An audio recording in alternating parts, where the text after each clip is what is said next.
Saya dan istri PNS di salah satu kota, mulai akhir tahun 2017. Saat ini saya dalam proses digugat cerai oleh istri saya. Dengan alasan saya suka ngamuk, suka menyalahkan, suka menyudutkan istri. Padahal karena anak kami yang autis, umur 7 tahun, dan belum bisa bicara. Jadi menurut suaminya ini, istrinya menggugat cerai dengan alasan suaminya suka marah-marah. Padahal alasan lebih tepatnya nggak sanggup ngurus anak. Sehingga jangankan bertengkar, ngobrol lama aja sama istri jarang. Karena biasanya setelah pulang dari kantor, anak kami sangat nempel sama ibunya. Hal ini karena dari anak lahir sampai umur 5 tahun saya masih bekerja di luar kota. Pulang kadang 1 bulan sekali atau seminggu sekali ketika akhir pekan. Lebaran pun saya tidak bisa pulang lama karena saya bekerja sebagai salah satu petugas di pelabuhan. Sekarang saya hanya bisa bertemu anak saya 1 minggu sekali, pintu pagar selalu digembok. Istri diajak bertemu juga tidak mau. Selalu sengaja menghindar kalau waktunya saya berkunjung. Chat di WA juga hanya direspon kalau hanya terkait dengan kebutuhan anak kami. Ustadz, bagaimana saya melanjutkan hubungan saya ini? Teman-teman yang dirahmati Allah Subhanahu wa Ta'ala, dulu di masa tabi'in itu ada sebuah cerita. Seorang laki-laki namanya Abdullah Al-Quraisy. Abdullah Al-Quraisy ini adalah seorang suami, seorang laki-laki yang punya istri sangat pemarah. Dia punya pasangan sangat pemarah. Setiap hari kerjanya marah-marah. Kalau istrinya nggak marah, berarti istrinya lagi sakit parah. Karena normalnya dia selalu marah-marah. Suaminya itu dimarahin, dijelek-jelekin, dihina, dicela di depan orang banyak, bahkan sesekali disakiti secara fisik dengan dipukul atau dilempari dengan barang-barang tertentu. Pokoknya Abdullah Al-Quraisy ini punya seorang istri yang durhaka, yang akhlaknya tuh jelek banget. Bertahun-tahun Abdullah Al-Quraisy ini sabar. Dia nggak pernah ngeluh, dia nggak pernah membalas, apalagi sampai menceraikan istrinya. Dia nggak tega banget. Dia kasihan sama istrinya. Walaupun dia sedih, dia kecewa, dia sakit hati, tapi dia nggak tega. Dia kasihan. Dia hanya ngebayangin kalau diceraikan istrinya ini gimana nanti, siapa yang menafkahi. Dan adakah laki-laki yang mau memiliki istri kayak gini? Makanya dia nggak tega untuk menceraikan. Bertahun-tahun dia sabar. Sampai satu hari dia udah nggak tahan lagi, karena mungkin ini puncaknya. Mungkin ini istrinya kali ini marahnya luar biasa. Sampai akhirnya Abdullah Al-Quraisy udah gak tahan dengan istrinya. Dia pun pergi dari rumah. Dia pergi dari rumah untuk menenangkan diri dan menguatkan hati untuk memutuskan apakah bertahan atau menceraikan istrinya. Untuk sampai kepada keputusan itu dia perlu menyendiri. Dia perlu memikirkan matang-matang. Dia perlu berdoa kepada Allah. Akhirnya dia pergi dari rumah. Dia masuk ke sebuah masjid kecil yang ada di pinggir kota. Dia berniat untuk itikaf di masjid itu. Ketika dia masuk ke dalam masjid tersebut, dia melihat ada 2 orang laki-laki di dalam masjid itu juga sedang beritikaf, tapi mereka musafir. Jadi pada masa dulu masjid itu terbuka 24 jam. Dan banyak sekali musafir yang singgah dan istirahat di masjid. Jadi masjid bisa jadi seperti semacam guest house.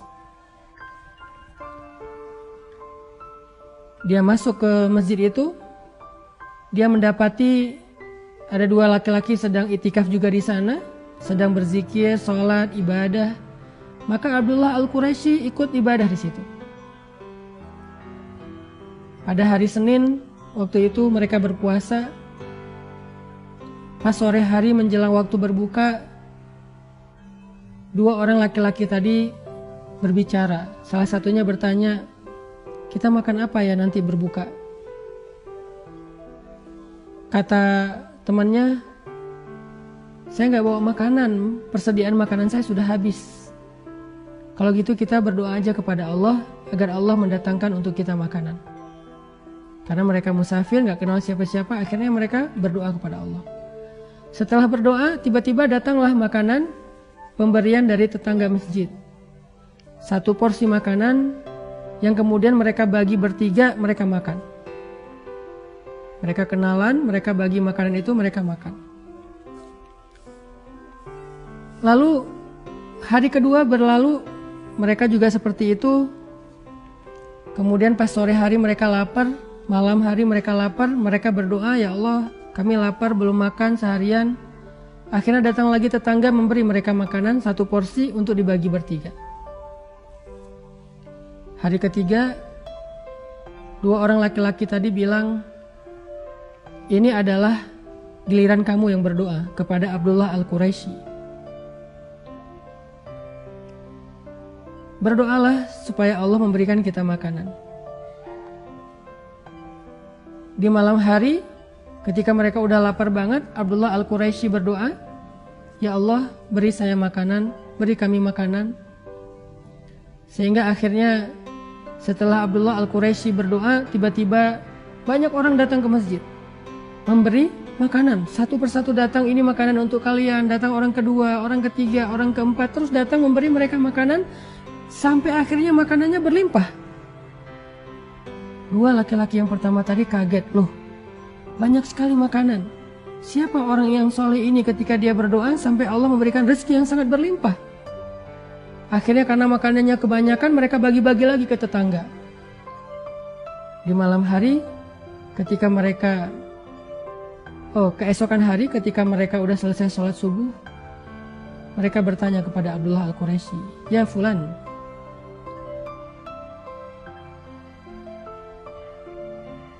kenapa ketika engkau berdoa kepada Allah, Allah mendatangkan kita rezeki yang sangat berlimpah? Siapakah engkau? Siapa namamu? Abdullah Al-Quraisy kemudian menjawab, nama saya Abdullah. Mereka mengatakan, Abdullah siapa? Orang memanggil saya Abdullah Al-Quraisy. Akhirnya mereka kaget, mereka saling menatap, lalu mereka mencium tangan Abdullah Al-Quraisy dan mereka menceritakan cerita mereka. Mereka bilang, wahai Tuan, ya Syekh, kami ini berdua adalah orang yang sedang belajar ilmu hikmah. Kami berdoa kepada Allah, ya Allah, tuntun kami untuk bertemu dengan seorang guru yang bisa mengajarkan kami hikmah. Seorang guru yang bisa mengajarkan kami tentang sabar. Seorang guru yang bisa mengajarkan kami tentang akhlak yang baik. Kami terus berdoa. Tapi tiba-tiba setelah sekian kali berdoa, kami bermimpi. Di dalam mimpi itu kami bertemu dengan seorang laki-laki yang mengatakan, pergilah kalian ke kota Mekah dan carilah seorang laki-laki yang bernama Abdullah Al-Quraisy. Sesungguhnya dia orang solih. Dia bukan ahli ibadah, tetapi dia adalah orang yang sangat sabar terhadap istrinya, dan Allah ridho kepada kesabarannya sehingga Allah mengangkat derajatnya menjadi orang-orang yang mulia. Akhirnya kami pun berangkat ke kota ini, ke kota Mekah untuk mencari engkau ya Syekh, ingin belajar darimu. Mimpi saya dengan mimpi saudara saya ini sama, kami disuruh untuk belajar kepada seorang laki-laki bernama Abdullah Al-Quraisy yang disebut sebagai seorang laki-laki penyabar terhadap istrinya. Apakah Anda yang dimaksud dalam mimpi kami? Abdullah Al-Quraisy kemudian menangis.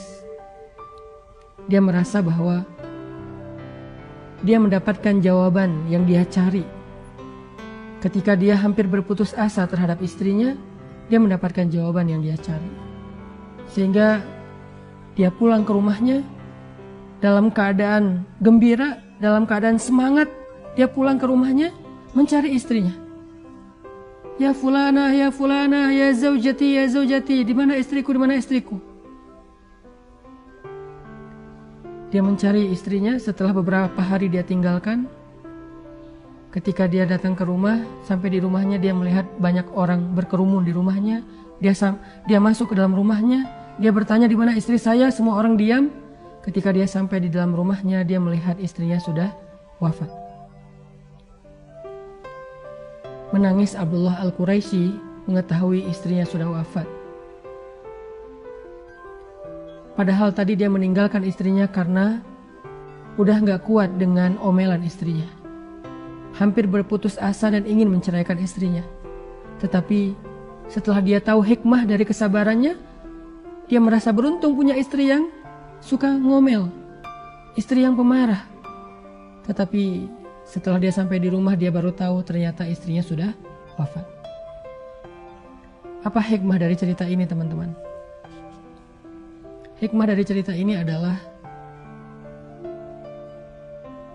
kadang kita melihat pasangan kita yang penuh dengan kekurangan itu sebagai sebuah musibah. Kadang kita melihat anak kita yang punya masalah, kekurangan seperti di sini tadi ada kasus anaknya autis dan seterusnya, itu sebagai sebuah musibah. Sehingga kita mengeluhkan apa yang sudah Allah titipkan kepada kita. Mengeluhkan pasangan, mengeluhkan anak, mengeluhkan mertua, mengeluhkan orang tua, mengeluhkan keluarga. Dengan segala bentuk keluh kesah kita dan segala kekurangan-kekurangan yang membebani kita. Tapi kita nggak pernah tahu. Karena bisa jadi justru Allah Subhanahu wa Ta'ala mendatangkan kepada kita selama ini banyak kebaikan justru lewat kesabaran kita terhadap keluarga kita. Kita nggak pernah tahu. Bisa jadi selama ini karir kita itu bagus karena Allah melihat kesabaran kita di rumah. Kita nggak pernah tahu. Bisa jadi bisnis kita selama ini berkembang dan memberikan hasil yang luar biasa. Itu karena Allah ingin memberikan kita balasan atas kesabaran kita selama kita di rumah tangga. Kita nggak pernah tahu. Bisa jadi kita sukses itu sebagai balasan dari Allah karena kesabaran kita di rumah. Kita nggak pernah tahu. Bisa jadi banyak dari kebaikan hidup kita itu datangnya lewat kesabaran kita terhadap orang-orang yang ada di dekat kita.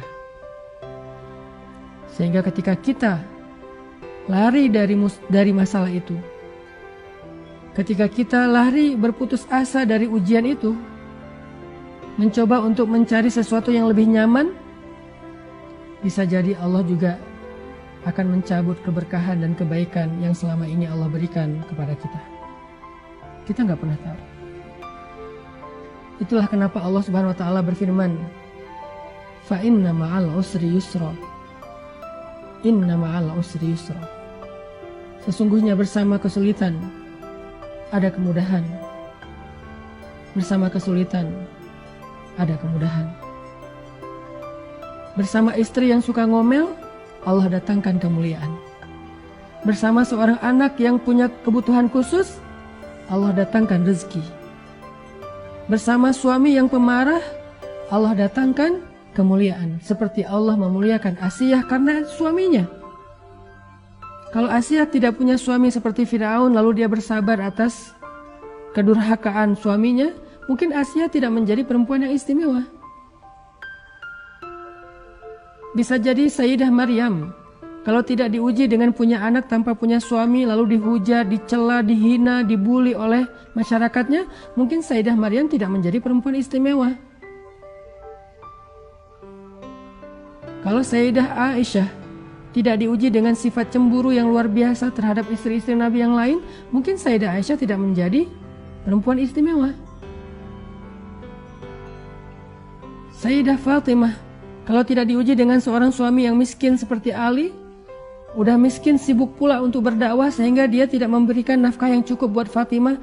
Berkali-kali Fatimah merasa berat untuk menafkahi dan membesarkan anak-anaknya sendiri, sedangkan Ali sibuk sering keluar kota untuk berdakwah. Mungkin Fatimah tidak akan menjadi perempuan istimewa. Bisa jadi keistimewaan yang kita dapatkan dalam hidup selama ini. Apakah itu rezeki, karir, kemuliaan, kehormatan, yang pastinya keistimewaan di dalam pandangan Allah. Bisa jadi semua itu kita dapatkan bersama dengan kesulitan yang Allah berikan dalam kehidupan kita. Bisa jadi semua kebaikan hidup yang selama ini kita rasakan datangnya melalui ujian-ujian yang selama ini kita rasakan. Fa inna ma'al usri yusra. Inna ma'al usri yusra. Makanya belajar dari Abdullah Al-Quraisy, bersabarlah terhadap pasangan kita. Teruslah meminta kepada Allah agar Allah memberinya petunjuk, agar Allah memberinya hidayah. Bersabarlah terhadap anak kita. Jangan berputus asa, karena Allah yang maha menyembuhkan, Allah yang maha memberikan petunjuk, Allah yang maha mengubah segala sesuatu. Kun fayakun. Jangan berputus asa. Lihatlah di sekeliling kita. Bukankah nikmat yang Allah berikan kepada kita lebih besar daripada ujian? Sehingga ketika Nabi merasa sedih karena kehilangan putra kesayangannya, Allah Subhanahu wa ta'ala berfirman, Inna a'tainakal kautsar.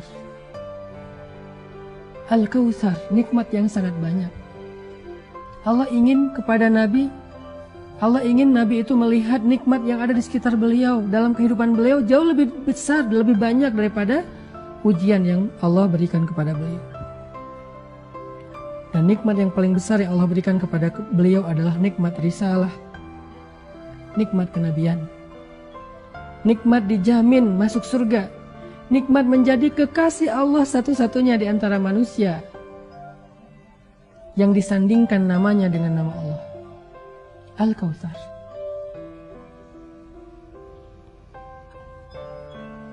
Maka cobalah kita lihat di sekeliling kita, dalam kehidupan kita.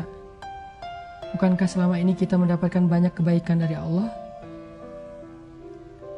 Lalu coba tanya ke hati kita.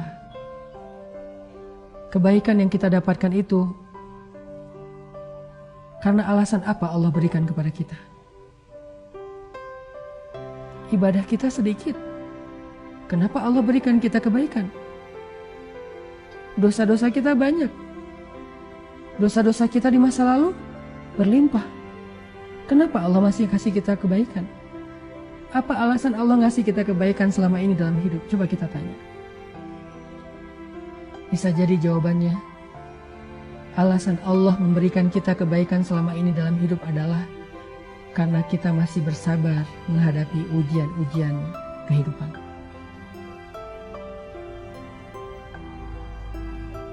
Begitu kita berputus asa, lari dari ujian itu, bisa jadi di waktu yang sama Allah juga akan mencabut satu persatu dari kebaikan hidup kita.